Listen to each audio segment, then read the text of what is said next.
The asphalt shimmered under the brutal Arizona sun as 17-year-old Tyler Bennett leaned against his dad's old Chevy Impala, squinting at the endless stretch of Route 66 that cut through the Mojave Desert like a scar. It was August 14th, 2007, and he'd promised his mother he'd be back in Flagstaff by sunset. The car's radiator hissed steam, and Tyler kicked at the gravel, cursing his luck.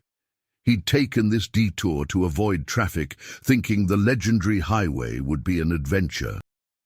Now, stranded 20 miles from the nearest town, his cell phone showing no signal, that adventure felt like a mistake. A dust devil swirled across the road, and Tyler pulled his water bottle from the back seat, taking a long drink. The heat was oppressive, the kind that made your thoughts sluggish and your skin prickle. He'd waved down 2 cars already, but neither had stopped. This stretch of Route 66 was mostly forgotten now, replaced by the interstate, and travelers were rare. He checked his watch, 3:45. If he started walking, he might reach Williams before dark.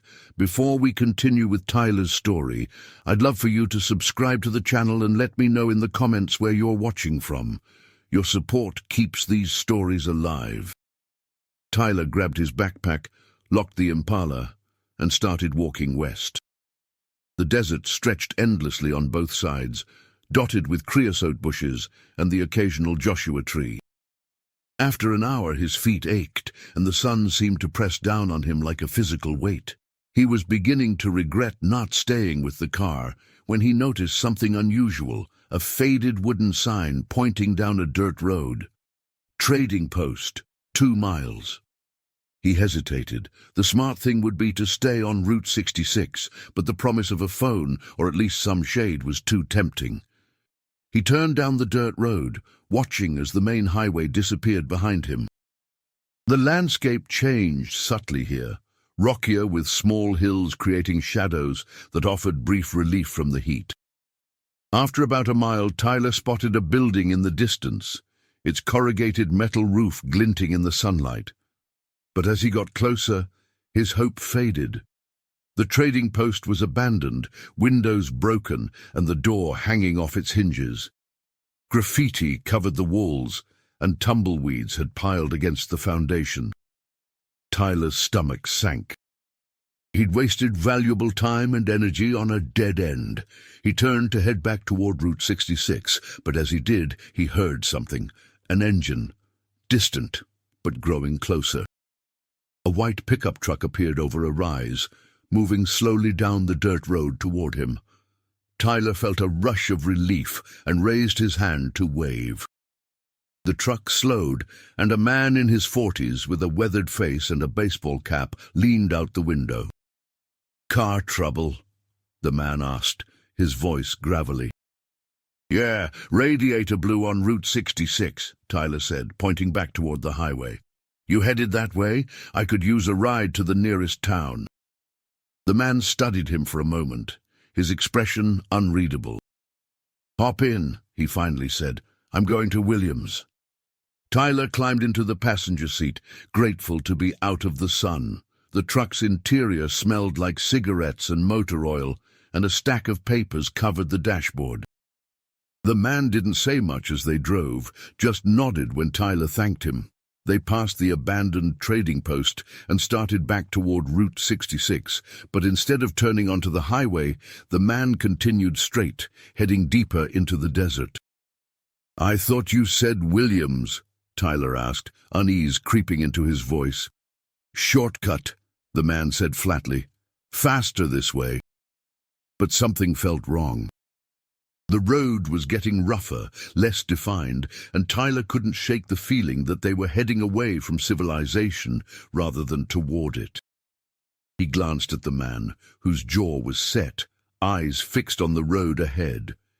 Tyler's hand moved slowly toward the door handle. "Actually, you know what? You can just let me out here," Tyler said, trying to keep his voice steady. "I'll walk back to the highway." The man's hand shot out and grabbed Tyler's wrist. "I don't think so." What happened next was a blur. Tyler struggled, managed to open the door, and threw himself out of the moving truck. He hit the ground hard, rocks tearing at his skin as he rolled. Pain exploded in his shoulder and ribs, but adrenaline pushed him to his feet. He ran toward a cluster of rocks about 50 yards away, hearing the truck's brakes squeal behind him. "You stupid kid!" the man shouted. Tyler didn't look back. He reached the rocks and squeezed between two large boulders, his heart hammering in his chest.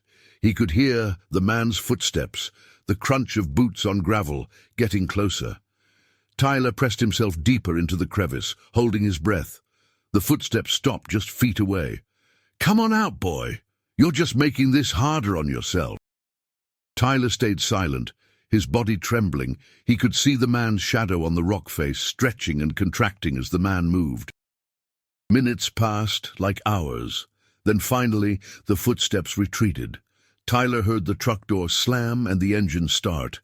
But instead of driving away, the engine idled. The man was waiting. As the sun began to set, painting the desert in shades of orange and purple, Tyler realized he was in serious trouble.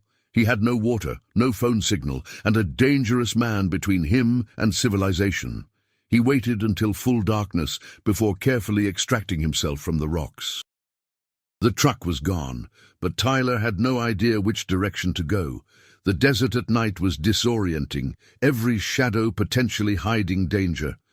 He chose a direction he hoped was east and started walking, using the stars as a rough guide. Hours passed. His mouth was dry, his tongue thick. Just when he thought he couldn't go any further, he saw lights in the distance. Not the glow of a town, but headlights, moving slowly across the desert. The white truck was searching for him. Tyler dropped to the ground and crawled behind a large Joshua tree. The truck passed within 30 yards, its headlights sweeping across the landscape. Tyler held perfectly still until the lights disappeared. Then he changed direction, moving perpendicular to the truck's path. He walked until his legs gave out, collapsing behind a small rise. Exhaustion claimed him, and he slept fitfully, jerking awake at every sound. When dawn broke, Tyler was alone. The desert stretched endlessly in all directions, and he had no idea where he was. He stood on a rock to get his bearings and spotted what looked like a road about 2 miles to the south. Summoning his last reserves of strength, he started walking. By the time he reached it, he was stumbling, delirious from dehydration. It was Route 66. He'd made it back. But Tyler never saw another car. He collapsed on the shoulder of the road just as the morning sun climbed higher. That's where the trail went cold. When Tyler didn't come home that night, his mother, Rebecca Bennett, called the police. She told them about the Impala, about Route 66, about her son's plan to avoid the interstate. Deputies found the Chevy right where Tyler had left it, keys in the ignition, his wallet on the passenger seat. But there was no sign of Tyler. The search began immediately.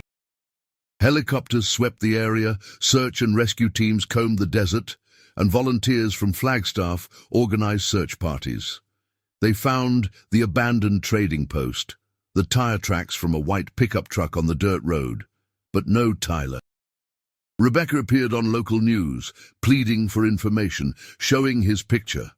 A handsome kid with dark hair and his father's smile. Days turned into weeks. The police investigated, interviewed people who'd driven Route 66 that day, checked traffic cameras, but found nothing. Tyler Bennett had simply vanished. Some speculated he'd been picked up by someone with bad intentions. Others wondered if he'd gotten lost and succumbed to the heat. Rebecca refused to believe her son was dead. She drove that stretch of Route 66 every weekend for months, stopping at every gas station, every diner, showing Tyler's picture. But the months became years, and the case grew cold. The police had no leads, no body, no answers. Rebecca never stopped searching, never stopped hoping. But as time passed, even she began to accept that Tyler might never come home. The pain never lessened, but she learned to carry it, the way you learn to live with a missing limb, always aware of the absence, never quite whole. Life continued in Flagstaff.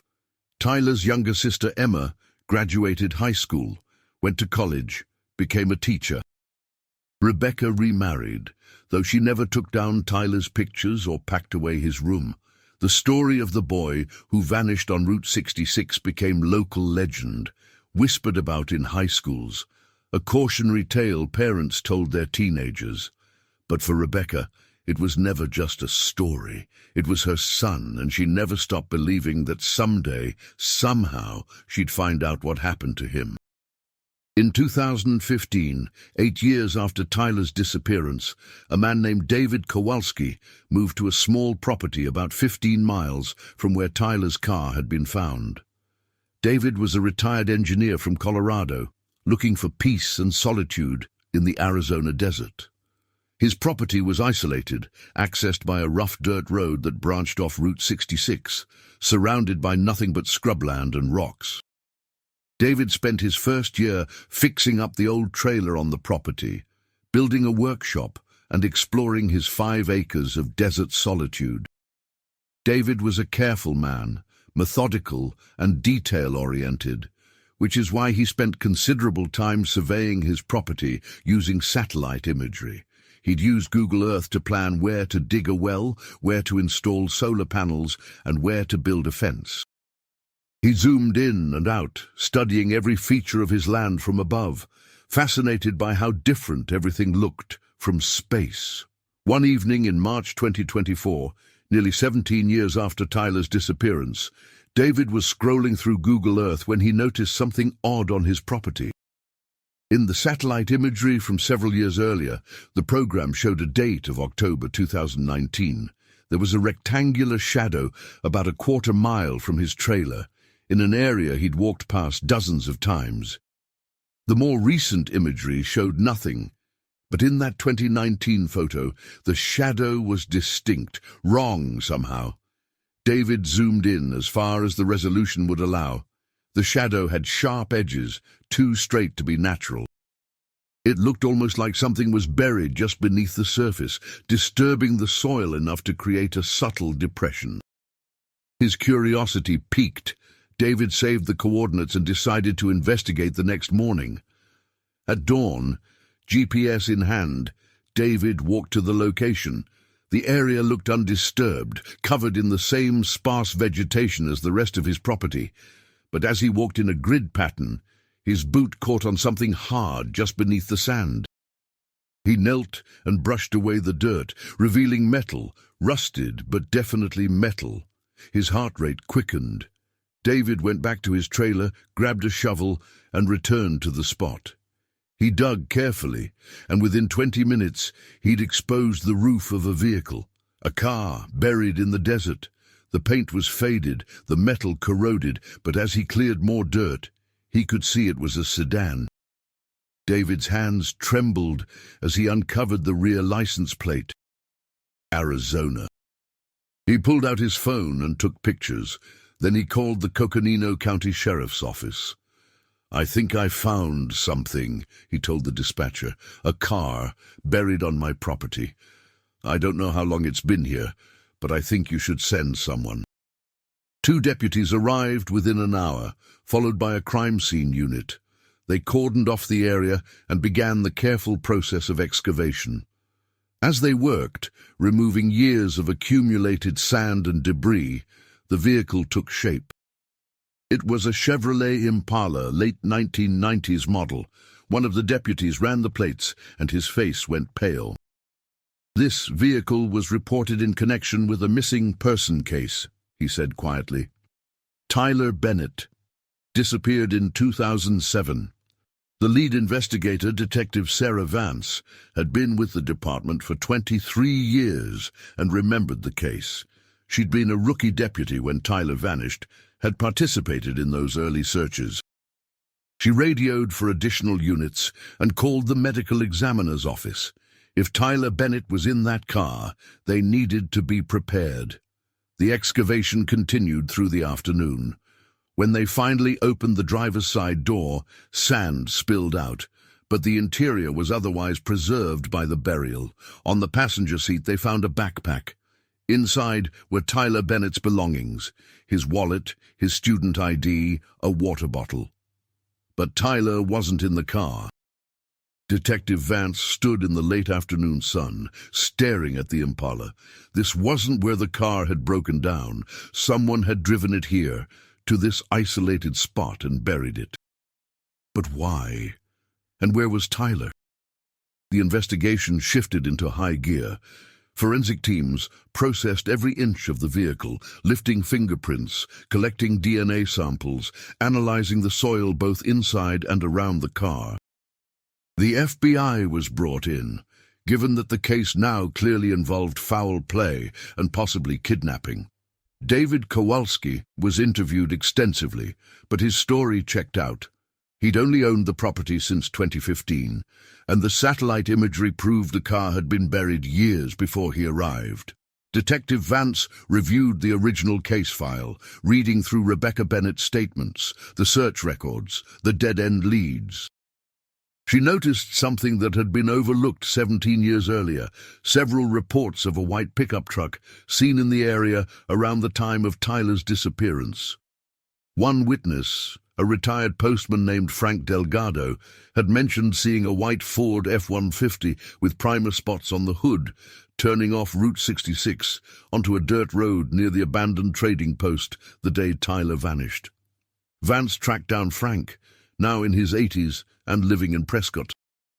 His memory of that day was still sharp. "I remember because the truck was driving slow, like the driver was looking for something," Frank said. "And the driver, I got a decent look at him when he turned. White guy, maybe 40s, had this intense look about him. Gave me the creeps." "Did you tell the police this in 2007? Vance asked.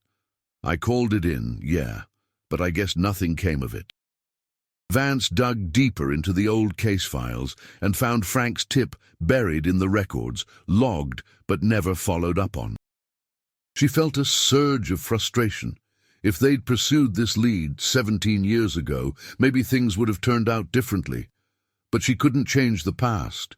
She could only move forward. The forensic analysis of the Impala revealed fingerprints that didn't match Tyler or anyone in the database with a criminal record.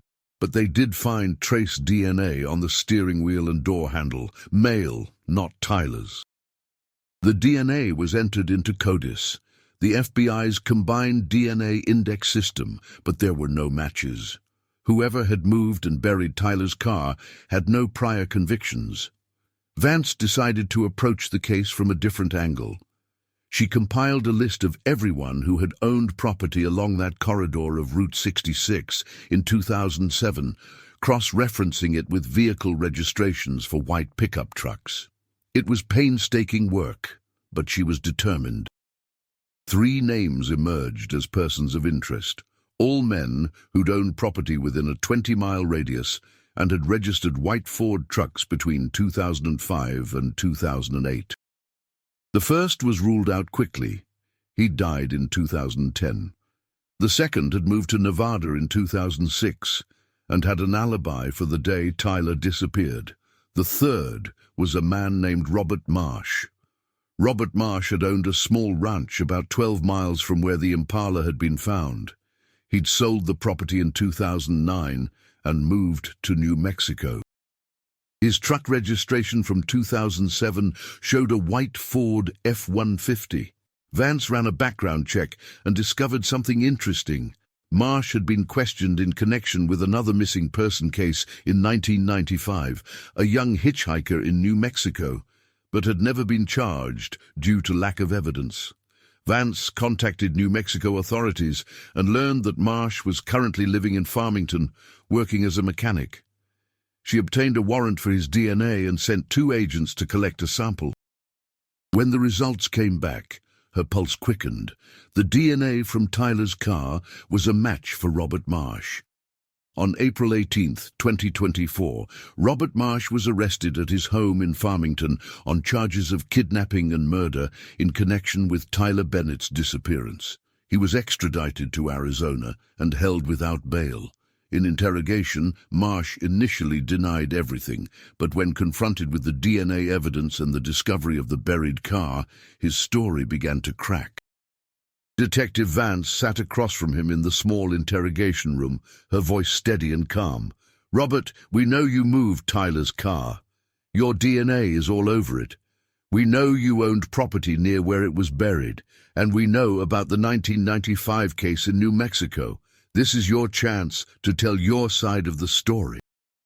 Marsh stared at his hands for a long moment. When he finally spoke, his voice was barely above a whisper. "I didn't mean for it to happen the way it did." Over the next several hours, Marsh confessed. He'd been driving his pickup on that August day in 2007 when he saw Tyler walking down the dirt road near the abandoned trading post. He'd picked him up, claiming he'd give him a ride to Williams. But something in him had snapped, a dark impulse he'd struggled with his entire life. When Tyler tried to escape, Marsh had chased him into the desert. He'd caught up with Tyler the next morning, found him collapsed on Route 66, barely conscious from dehydration. "He was still alive when I found him," Marsh said, his voice devoid of emotion. "But he'd seen my face. He could identify me. I panicked." Marsh had loaded Tyler into his truck and driven him back to his ranch. He'd kept him in an old storage shed for 2 days, trying to figure out what to do. Tyler had been weak, injured from his fall from the truck, unable to fight back. On the 3rd day, Tyler had stopped breathing. Marsh claimed it was the heat and dehydration, that he'd tried to give him water, but it was too late. "Where is Tyler now?" Vance asked, her voice hard. "Where did you bury him?" Marsh shook his head. "I didn't bury him. I couldn't risk someone finding a grave. I took him deep into the desert. There's a mine shaft, abandoned, about 20 miles north of my old ranch. I put him there." Vance felt sick, but kept her expression neutral. "Show us." 2 days later, Robert Marsh, shackled and under heavy guard, led authorities to a remote area of the Mojave Desert accessible only by 4-wheel drive. The mine shaft was exactly where he described it, hidden among rocks and nearly invisible unless you knew where to look. A specialized recovery team was called in, equipped to safely descend into abandoned mines. The shaft was deep, about 80 feet, ending in a narrow horizontal tunnel. At the end of that tunnel, wrapped in a tarp and weighted with rocks, they found human remains.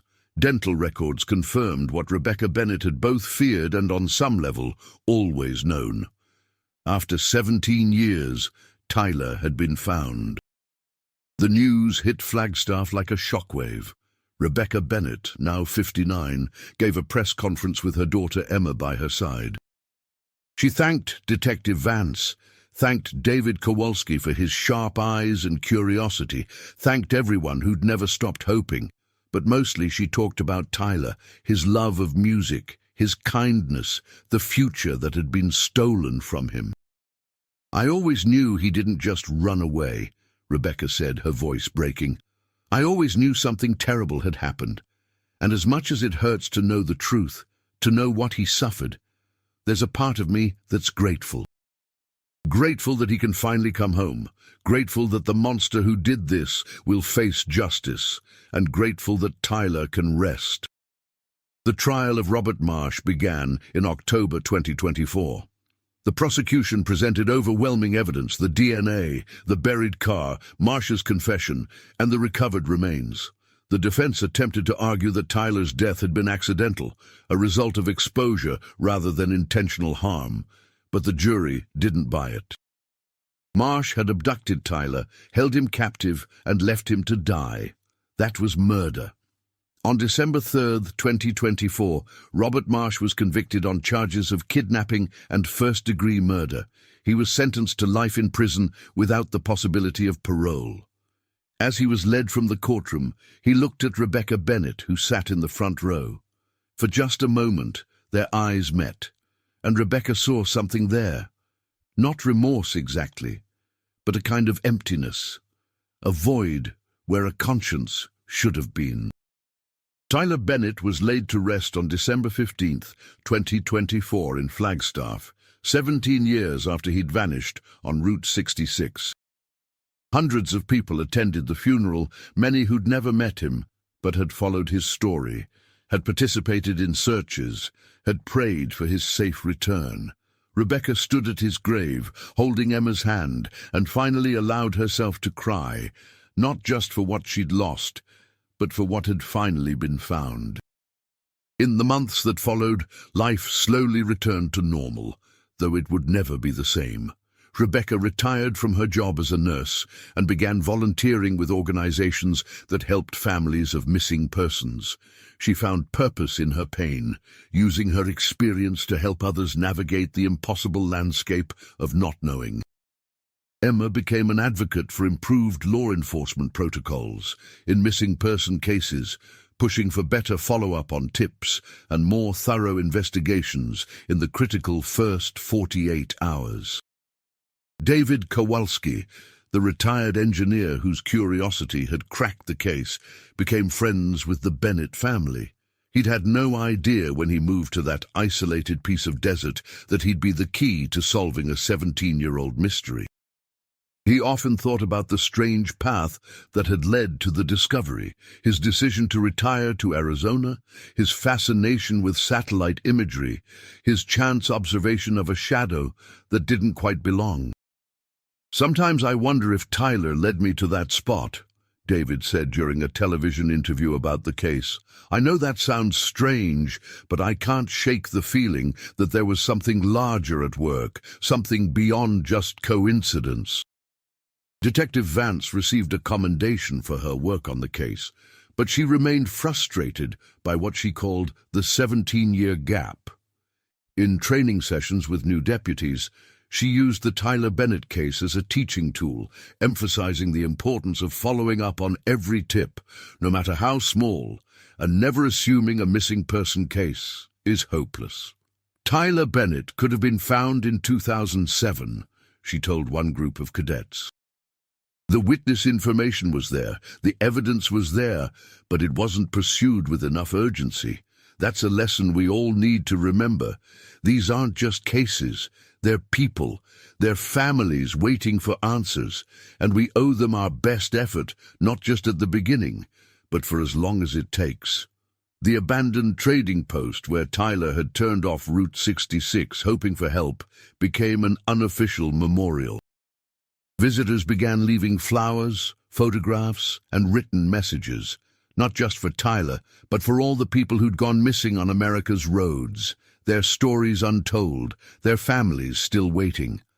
Someone painted a mural on the old building's wall, showing Route 66 stretching into the sunset, with the words, "In memory of Tyler Bennett and all the lost travelers." Rebecca visited the site once, about 6 months after Tyler's funeral.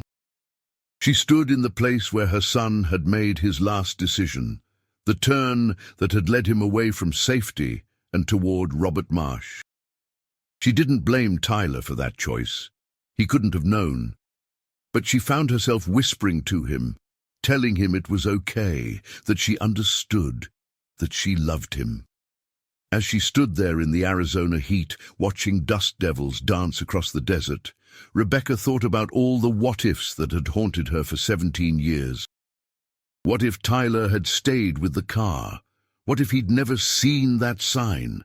What if Marsh had driven past without stopping? What if the original investigators had followed up on Frank Delgado's tip about the white truck? But dwelling on what-ifs couldn't change the past. Tyler was gone, but he'd been found. His story had ended, but in ending, it had become something else, a reminder of the fragility of life, the importance of vigilance, and the power of persistence. Rebecca had spent 17 years in limbo, caught between hope and grief, unable to fully mourn or fully move forward. Now, finally, she could do both. The case of Tyler Bennett's disappearance and discovery resonated far beyond Arizona. It highlighted the potential of technology in solving cold cases, with law enforcement agencies across the country beginning to systematically review satellite imagery of areas connected to unsolved missing person cases. Several other discoveries were made in subsequent months: vehicles, remains, evidence that had been hidden in plain sight, visible only from above. But perhaps the most profound impact of Tyler's story was simpler and more human. It reminded people that behind every missing person statistic is a family in anguish, a life cut short, a story waiting to be told. It reminded law enforcement that persistence matters, that even decades-old cases deserve attention, and that closure, no matter how painful, is a gift to those left behind. On the first anniversary of finding Tyler's remains, Rebecca and Emma returned to his grave. The headstone was simple, engraved with his name, his dates, and a line from his favorite song, "The Road Goes On Forever." Rebecca placed a single sunflower on the grave. Tyler had always loved sunflowers, said they looked like the sun itself had decided to grow roots.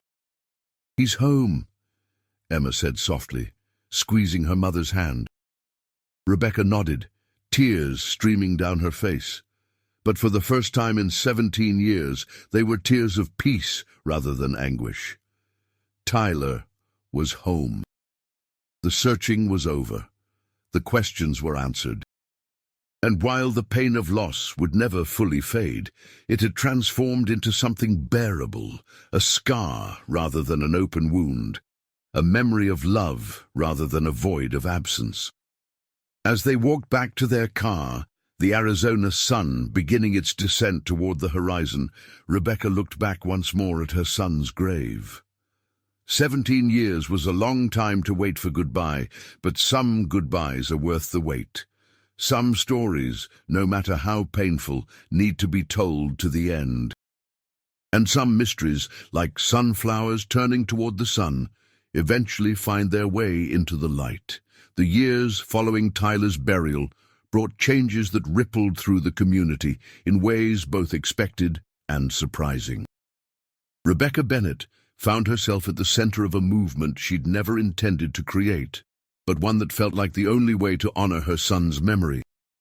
She started appearing at town halls, at police academies, at conferences for victim advocacy groups, telling Tyler's story not for sympathy, but as a catalyst for change. In the spring of 2025, Rebecca partnered with Emma and a coalition of other families who'd lost loved ones to establish the Tyler Bennett Foundation. The organization's mission was straightforward but ambitious: to ensure that no missing person case went cold due to lack of resources, oversight, or technological tools. They raised funds to provide satellite imagery analysis for law enforcement agencies that couldn't afford it, trained volunteers in search techniques, and lobbied for legislation requiring periodic review of unsolved cases. The Foundation's first major success came in July 2025, when satellite imagery reviewed by their volunteers led to the discovery of a missing woman's vehicle in a ravine in New Mexico. The woman, Patricia Delgado, had vanished in 2011 while driving from Albuquerque to Santa Fe. Her family had spent 14 years wondering, searching, hoping. Like Rebecca, they finally had answers. Like Rebecca, they found that closure was both devastating and necessary. Detective Vance became the Foundation's unofficial law enforcement liaison, bridging the gap between grieving families and investigative realities. She understood both sides, the desperation of families who needed hope and the hard truth that not every case could be solved, not every missing person found. But she also believed that technology had fundamentally changed what was possible and that old cases deserved new eyes. "We have tools now that didn't exist even 10 years ago," Vance explained during a Foundation fundraiser in Flagstaff. "Satellite imagery, DNA databases, digital forensics, social media analysis. Every year, the technology gets better, Cases that seemed hopeless in 2007 or 2010 or 2015 might be solvable today. We owe it to families like the Bennetts to keep trying. David Kowalski, the retired engineer whose observation had cracked Tyler's case, became an unexpected champion of using satellite imagery in investigations. He taught workshops on how to systematically analyze historical satellite photos, what anomalies to look for, how to distinguish between natural features and human activity. Law enforcement agencies from across the Southwest began consulting with him, sending him coordinates of areas connected to unsolved cases, asking him to review years of imagery. In October 2025, David made another discovery. While reviewing satellite photos for a case in Nevada, he noticed something unusual on public land, about 30 miles from where Tyler's Impala had been buried.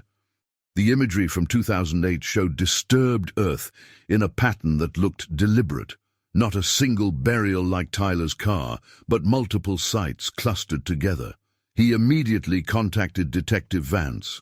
Vance assembled a team and obtained warrants to excavate the area. What they found was both horrifying and revelatory. 3 shallow graves, each containing human remains. 2 were identified relatively quickly through dental records as missing persons from the late 1990s and early 2000s. A hitchhiker from California and a truck driver who disappeared on Interstate 40.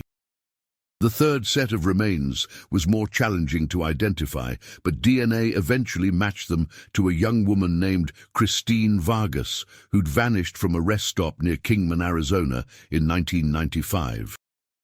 Christine's case was the one that had briefly put Robert Marsh on law enforcement's radar decades earlier. He'd been questioned because he'd been seen at the same rest stop around the time Christine disappeared, but without evidence, investigators had been forced to let him go. Now, with Christine's remains found just miles from where Marsh had buried Tyler's car, the connection was undeniable. Marsh was charged with 3 additional counts of murder. In February 2026, faced with overwhelming forensic evidence linking him to all 3 victims, he agreed to plead guilty in exchange for avoiding the death penalty. In his allocution before the court, Marsh provided details of his crimes that made even seasoned investigators sick. He'd been killing for nearly 30 years, targeting vulnerable people, hitchhikers, stranded motorists, anyone who'd made the mistake of accepting his help. "I couldn't stop myself," Marsh said, his voice flat and emotionless. "I'd go months, even years, being normal, but then the urge would come back and I'd drive around looking for someone alone, someone nobody would miss right away. I knew it was wrong. I just didn't care enough to stop." The courtroom was packed with family members of all 4 victims. Rebecca sat in the front row again, this time surrounded by others who'd walked the same terrible path she had. When Marsh finished speaking, the judge asked if any of the families wished to make statements. Rebecca stood. "You took my son's life when he was just 17 years old," she said, her voice steady despite the tears on her face. "You took his future, his dreams, his chance to fall in love, to have children, to grow old. You took him from me, from his sister, from everyone who loved him, and you did it not once, but over and over, to different families, different lives. I can't forgive you. I won't, but I can make sure that Tyler's death meant something, that it led to justice not just for him, but for everyone you hurt. That's my promise to my son and to every family here today." One by one, other family members spoke. Christine Vargas's mother, now in her 70s, sobbing as she described 30 years of not knowing, of imagining her daughter still alive somewhere. The sister of the hitchhiker from California, who'd been only 8 years old when her brother disappeared and had grown up with his absence as her defining trauma. The wife of the truck driver, who'd remarried but never stopped loving her first husband, never stopped wondering what had happened to him on that long-ago drive. The judge sentenced Marsh to 4 consecutive life sentences without parole, ensuring he would die in prison. As marshals led him away, Marsh looked back at the assembled families one last time, and for just a moment, something flickered across his face. Not remorse, but perhaps recognition of what he'd destroyed, the magnitude of pain he'd caused. Then he was gone, and the courtroom erupted in a mixture of sobs and relieved sighs. Outside the courthouse, Rebecca stood with the other families, all of them bound by tragedy, but also by survival, by the shared experience of searching, waiting, and finally knowing. They exchanged phone numbers, promised to stay in touch, made plans to support each other in the difficult months ahead. Grief, Rebecca had learned, was easier to carry when shared. Emma, now 32 and married with a young daughter of her own, stood beside her mother, watching the sun set over the Coconino County Courthouse.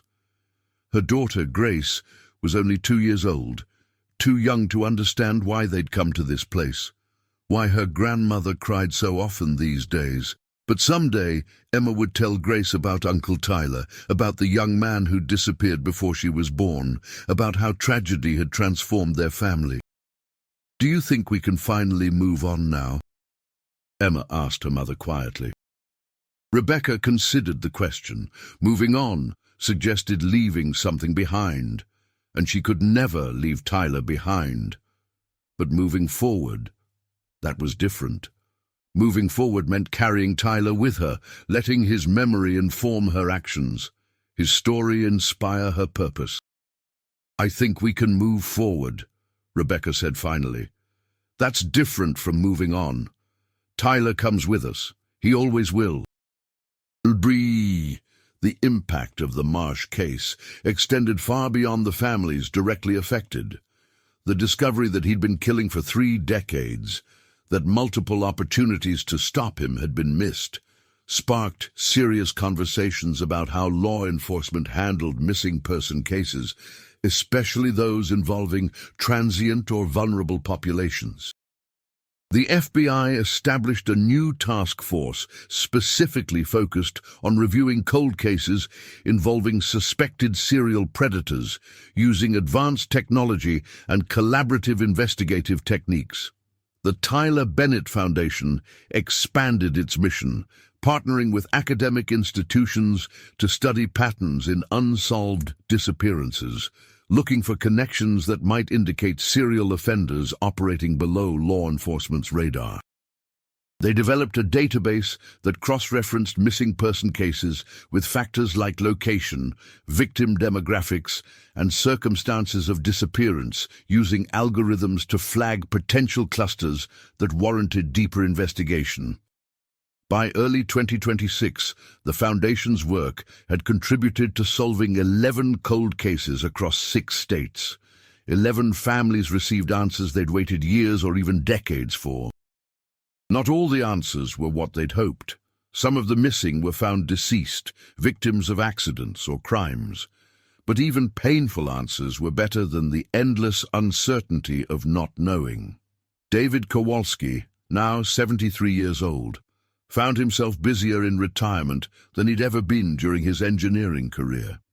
He'd developed a methodology for analyzing satellite imagery that law enforcement agencies across the country now used.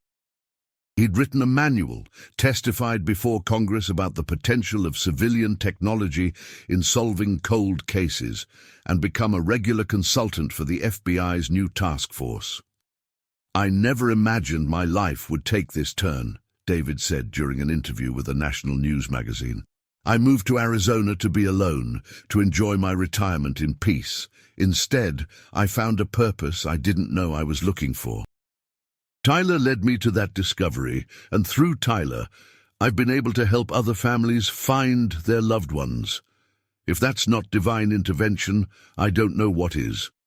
Detective Vance retired from the Coconino County Sheriff's Office in June 2026, capping a 25-year career that had seen her work on hundreds of cases. But she knew that when people remembered her career, they'd think of Tyler Bennett, The case that had haunted her from the beginning, the cold case she'd refused to abandon, the investigation that had ultimately exposed a serial killer and brought closure to multiple families. At her retirement party, Rebecca presented Vance with a framed photograph of Tyler taken just weeks before he disappeared. On the back, Rebecca had written, "Thank you for never giving up on my son. Thank you for bringing him home." Vance kept that photograph on her desk in the Home Office, where she continued to consult on cold cases as a private investigator. Every morning, she looked at Tyler's smiling face and reminded herself why the work mattered, why persistence was essential, why families like the Bennetts deserved answers. The stretch of Route 66, where Tyler's car had broken down 17 years earlier, remained largely unchanged. Still a lonely ribbon of asphalt cutting through the Mojave Desert, still mostly forgotten in favor of the faster interstate. But the abandoned trading post that Tyler had walked toward, hoping for help, had been transformed. The Tyler Bennett Memorial, as it was now officially known, featured a small visitor center run by Foundation volunteers, offering water and assistance to travelers, along with information about missing persons and how to help. A bronze plaque mounted near the entrance told Tyler's story in simple words. Tyler Bennett, age 17, disappeared near this location on August 14, 2007. After 17 years, he was found and brought home. This memorial honors Tyler and all missing persons and reminds us to help those in need, to report what we see, and never to stop searching for the lost. Every year on August 14th, the anniversary of Tyler's disappearance, the Foundation held a memorial service at the trading post. Families of missing persons from across the country attended, some whose loved ones had been found, others still searching, still hoping.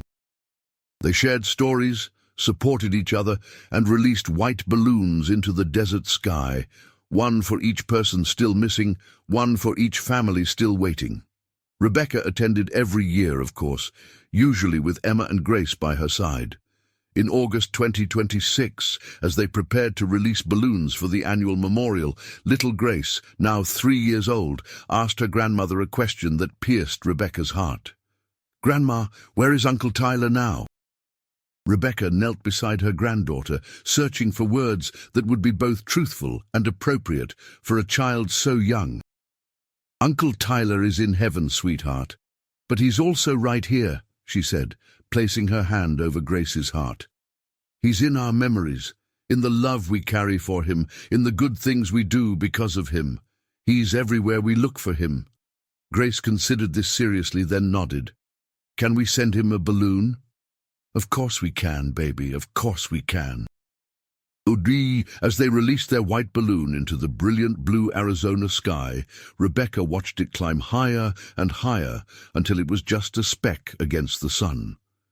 She thought about all the years she'd spent searching, all the miles she'd driven on Route 66, all the prayers she'd whispered into the desert wind. She thought about the moment Detective Vance had called to tell her they'd found Tyler's car, the agony of waiting during the excavation, the terrible relief of finally knowing. The pain would never completely fade. She would always be a mother who'd lost her son, always carry that specific grief that comes from burying a child. But alongside the pain was something else now.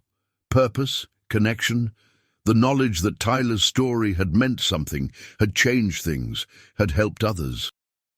Emma stood beside her mother, one arm around Rebecca's shoulders, the other holding Grace's small hand. 3 generations of Bennett women, bound by love and loss and resilience. Tyler would have been 35 now, might have had children of his own, might have been standing here with them. But he wasn't, and they couldn't change that. They could only honor him, remember him, and keep doing the work he'd inspired. As the memorial service concluded and families began to disperse, heading back to their cars and their lives, Rebecca stayed a little longer.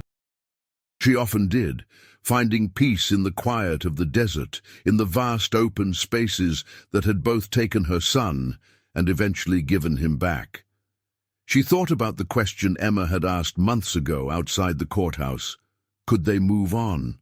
The answer, Rebecca now understood, wasn't simple. They couldn't move on, as if Tyler had never existed, as if those 17 years of searching had been erased by finding him.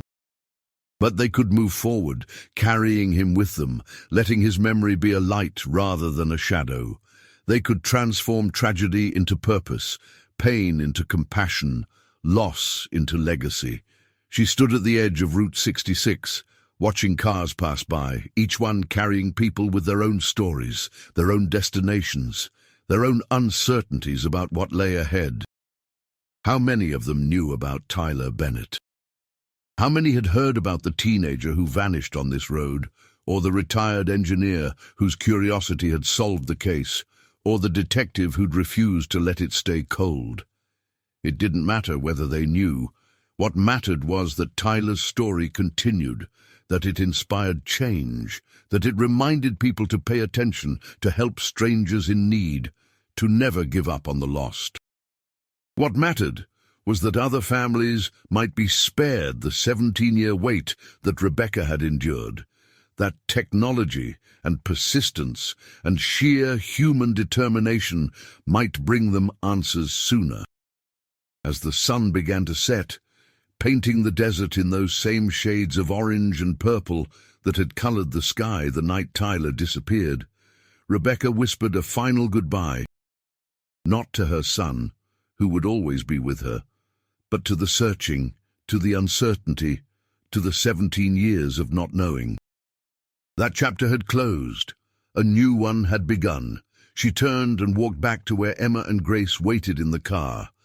As they drove back toward Flagstaff, the desert fading in the rearview mirror, Grace fell asleep in her car seat, and Emma reached over to squeeze her mother's hand. "You did good, Mom," Emma said softly. "Tyler would be proud of what you've built in his name." Rebecca smiled through tears. "We built it. All of us. You, me, Detective Vance, David, everyone who refused to forget. Tyler just showed us the way." The road stretched ahead of them, and for the first time in 17 years, Rebecca felt ready to travel it. Not away from Tyler, but with him, carrying his memory like a compass, letting his story guide her toward whatever came next. The searching was over, the healing would take longer. But the love that had sustained her through the worst years of her life, that would last forever, as endless and unchanging as the desert itself, as permanent as the stars that had guided Tyler home.